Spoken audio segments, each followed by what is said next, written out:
सब कहल बड़ी सुंदर, सब कहल बड़ी सुंदर, हमरा हो दुर्गा मैया। सब कहल बड़ी सुंदर, हमरा हो दुर्गा मैया।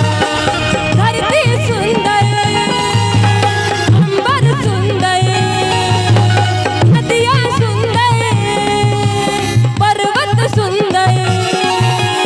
धरती सुंदर, अंबर सुंदर, नदियाँ सुंदर, पर्वत सुंदर, सुंदर ही पूर्वैया।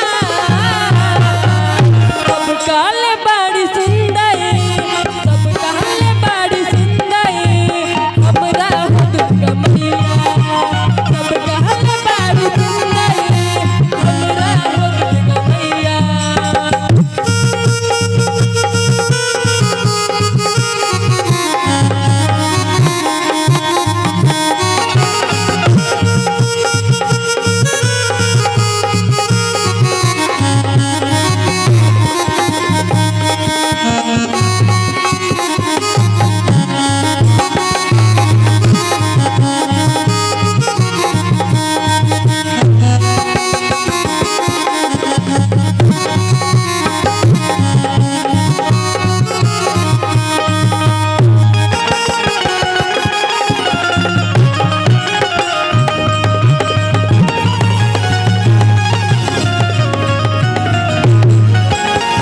सभी माताओं से मेरा निवेदन है कि आप अपनी जगह पे खड़े हो जाइए। झूमना है ना, हाथ खड़े हो जाइए सभी लोग।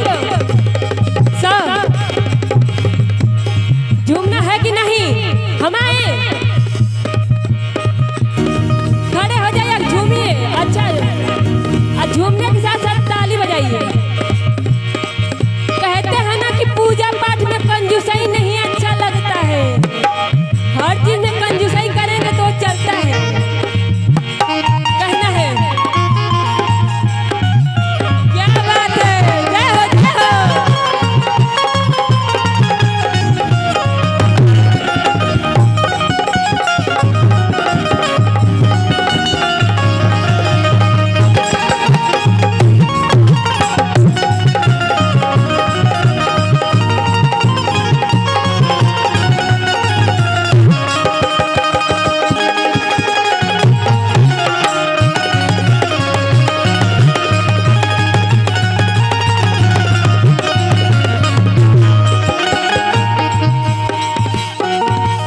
कितना सुनर बहारू मैया, उपमा दिहल न जाई।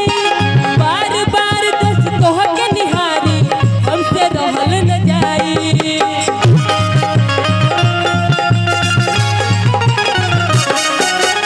कितना सुनर बहारू मैया, उपमा दिहल न जाई। बार बार बस तोह के निहारी, हमसे रहल न जाई। हमवा सुंदर, मंदिर सुंदर, घंटा सुंदर, घंटा सुंदर।